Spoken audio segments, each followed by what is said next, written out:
الله أكبر.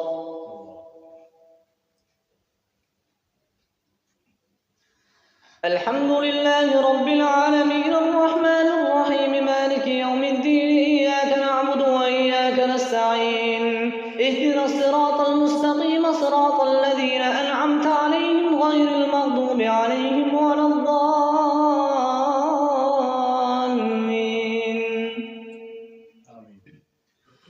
قال ألم أقل لك إنك لن تستطيع معي صبرا قال إن سألتك عن شيء بعدها فلا تصاحبني قد بلغت من لدني عذرا فانطلقا حتى إذا أتيا أهل قرية استطعما أهلها فأبوا أن يضيفوهما فوجدا فيها جدارا يريد أن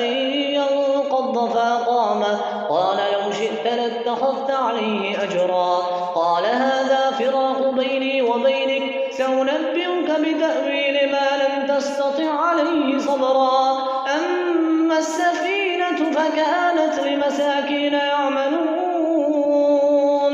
لمساكين يعملون في البر فأردت أن أعيبهم وكان وراءهم ملك يأخذ كل سفينة غصبا. أما السفينة فكانت لمساكين يعملون في البحر فأردت أن أعيبها وكان وراءهم ملك يأخذ كل سفينة غصبا. وأما الغلام فكان أبواه مؤمنين فخشينا أن يرهقهما طغيانا وكفرا فأردنا أن يبدلهما ربهما خيرا منه زكاة وأقرب رحما. وأما الجدار فكان لغلامين يتيمين في المدينة وكان تحته كنز لهما وكان أبوهما صالحا فأراد ربك أن يبلغا أشدهما ويستخرجا كنزهما رحمة من ربك وما فعلته عن أمري ذلك تأويل ما لم تستطع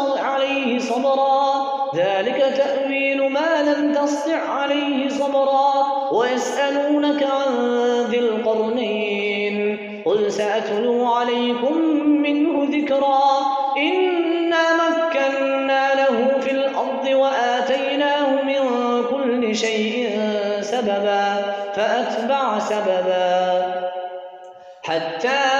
إذا بلغ مغرب الشمس وجدها تغرب في عين حمئة ووجد عندها قوما قلنا يا ذا القرنين إما أن تعذب وإما أن تتخذ فيهم حسنا قال أما من ظلم فسوف نعذبه ثم يرد إلى ربه فيعذبه عذابا نكرا وأما من آمن وعمل صالحا فله جزاء الحسنى وسنقول له من أمرنا يسرا ثم أتبع سببا حتى إذا بلغ مطلع الشمس وجدها تطلع على قوم لم نجعل لهم من دونها سترا كذلك وقد أحطنا بما لديه خبرا ثم أتبع سببا حتى إذا بلغ بين السدين وجد من دونهما قوما لا يكادون يفقهون قولا قلنا يا ذا القرنين إن يأجوج ومأجوج مفسدون في الأرض فهل نجعل لك خرجا على أن تجعل بيننا وبينهم سدا قال ما مكني فيه ربي خير فأعينوني بقوة أجعل بينكم وبينهم ردما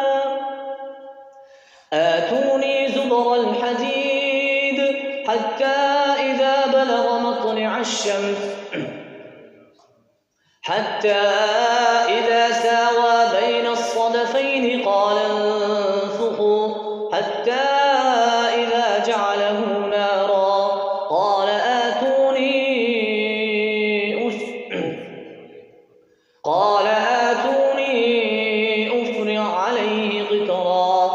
استطاعوا أن يظهروه وما استطاعوا له نقبا قال هذا رحمة من ربي فإذا جاء وعد ربي جعله دكا وكان وعد ربي حقا وتركنا بعضهم يومئذ يموج في بعض ونفخ في الصور فجمعناهم جمعا وعرضنا جهنم يومئذ للكافرين عرضا الذين كانت أعينهم في غطاء عن ذكري وكانوا لا يستطيعون سمعا أفحسب الذين كفروا أن يتخذوا عبادي من دوني أولياء إنا أعتدنا جهنم للكافرين نزلا قل هل ننبئكم بالأخسرين أعمالا الذين ضل سعيهم في الحياة الدنيا وهم يحسبون أنهم يحسنون صنعا أولئك الذين كفروا بآيات ربهم ولقائه فحبطت أعمالهم فلا نقيم لهم يوم القيامة وزنا ذلك جزاؤهم جهنم بما كفروا واتخذوا آياتي ورسلي هزوا إن الذين آمنوا وعملوا الصالحات كانت لهم جنات الفردوس نزلا خالدين فيها لا يبغون عنها حولا قل لو كان البحر مدادا لكلمات ربي لنفد البحر قبل أن تنفد كلمات ربي ولو جئنا بمثله مددا قل إنما أنا بشر مثلكم يوحى إلي أنما إلهكم إله واحد فمن كان يرجو لقاء ربه فليعمل عملا صالحا ولا يشرك بعبادة ربه أحدا الله أكبر.